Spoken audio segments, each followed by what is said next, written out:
여러분은 순자산이 50억이 있으면 어떨 것 같으세요? 우리는 진짜 아름다운 나의 삶, 행복한 나의 삶을 살 수 있을까요?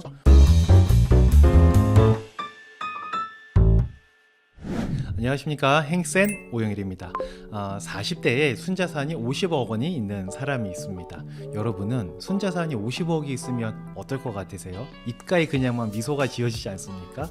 우리 인간이 하는 고민의 95% 이상은 돈 때문에 생긴다고 하니까 50억 정도 있으면 우리가 하는 고민은 대부분 아마 해결이 될 겁니다. 그리고 우리는 고민을 상당 부분 훌훌 털어내고 조금은 더 산뜻한 마음으로 하루하루를 생활할 수 있을 거예요. 근데 이분은 실제로 50억이라는 순자산이 있지만 우울증에 걸려서 치료를 받고 있다고 합니다. 우울증에 걸린 게 잘못됐다는 게 아니라 돈이 아무리 많아도 우울증에 걸릴 수 있다라는 거죠. 우울증에 걸린 이분께서는 지금 행복하지는 않겠죠. 돈이 아무리 많아도 자신의 감정이 망가진 상태에서는 행복할 수 없는 거니까요. 우리는 돈이 목표가 아니라 돈은 수단이라고 얘기를 많이 합니다. 돈만 많은 게 목표인 사람은 아마 없을 거예요. 그렇지만 모두들 돈을 만들기 위해서 저도 지금 나와 있는 것처럼 열심히 하루하루를 보내게 됩니다. 이유는 돈이 있어야 내가 원하는 아름다운 삶을 살 수 있을 거라는 생각을 하기 때문인 거죠. 그리고 이 생각은 맞는 생각입니다. 틀리지 않았어요. 돈이 없으면 내가 원하는 삶을 살 수 없을 확률이 매우 높아지게 됩니다. 인간은 원하는 바가 있고 그것이 충족됐을 때 만족하고, 그런 만족한 상태를 행복이라고 하는 거지 않습니까? 그런데 내가 원하는 만큼의 돈이 생기면 우리는 진짜 아름다운 나의 삶, 행복한 나의 삶을 살 수 있을까요? 꼭 그렇지만은 않은 거 여러분 다 아시죠? 앞서 말씀드린 사례처럼 순자산이 50억이나 있는데도 인간은 우울증에 걸리게 됩니다. 이 얘기는 무슨 말이냐면 돈으로 행복을 살 수는 없다는 거죠. 근데 우리가 돈으로 행복을 살 수 없다면 돈이 없어도 행복할 수 있다는 뜻 아닐까요? 세상에는 상대적으로 덜 부유한 사람이 행복한 경우도 많이 있습니다. 이분들의 특징을 보면 자신의 감정을 이해하고 감정을 관리하는 사람들이에요. 즉, 부자가 되기 위해서 자신의 자산을 관리하듯이 행복한 삶을 살기 위해서 자신의 감정을 관리한다는 거죠. 우리가 행복을 느끼는 순간을 가만히 관찰해 보면요, 물질에서의 만족이 아니라 감정에서의 만족에서 행복을 느끼게 되는 경우들이 굉장히 많습니다.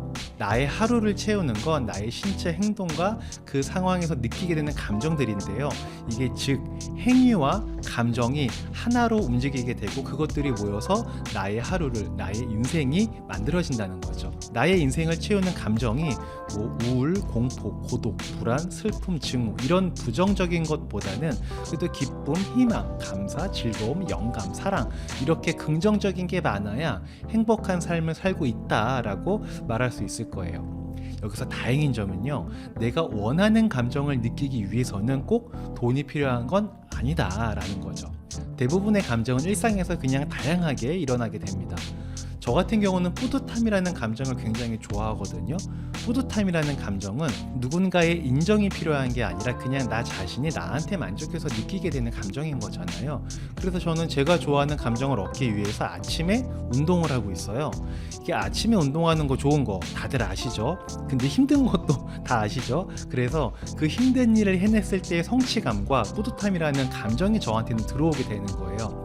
하루를 시작할 때 이렇게 긍정적인 감정을 갖고 시작하는 것과 그렇지 않은 것은 굉장히 큰 차이를 만들어내게 되는 것 같습니다. 부자들은 아침에 운동한다고 하잖아요. 그러면서 그들은 여유가 있고 돈이 있으니까 그렇지 라는 얘기들을 많이 하시는데 저는 정반대라고 생각을 합니다.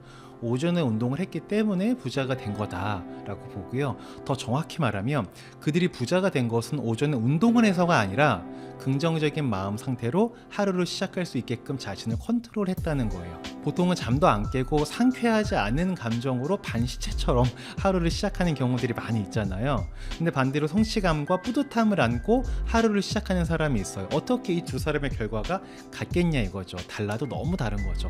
그게 쌓이고 쌓여서 격차라는 걸 만들게 되는 것 같습니다.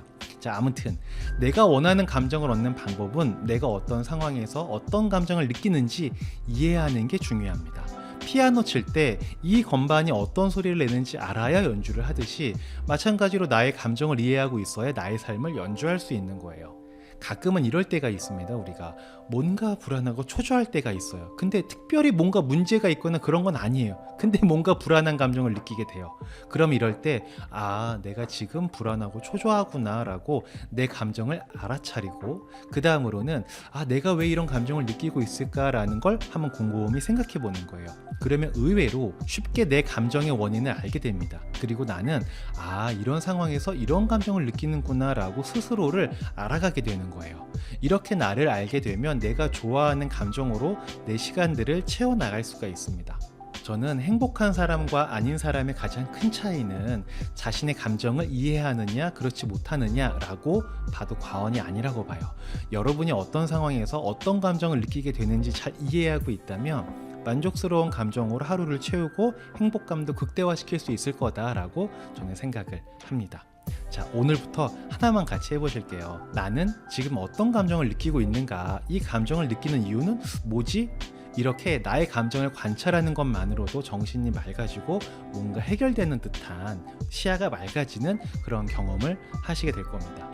문제를 풀려면 문제를 봐야 하듯이 나의 행복을 위해서는 나의 감정을 보는 것이 중요합니다. 여러분들은 오늘 이 영상 보시면서 어떤 감정이 드셨을까요? 이 영상을 보시면서 놓치고 있던 것을, 몰랐던 것을 찾았을 때 쾌감을 느끼셨으면 좋겠습니다. 그러면 저는 뿌듯함과 자기 효능감이라는 긍정적인 감정을 느끼게 될 것 같아요. 자, 오늘 영상 이 정도로 정리하도록 하겠습니다. 이상 2024년 10월 24일까지 전 직원 연봉 1억인 회사를 만드는 사람 오영일이었습니다. 자, 들어주셔서 감사하고요. 다음에 또 뵙겠습니다. 들어가겠습니다. 안녕.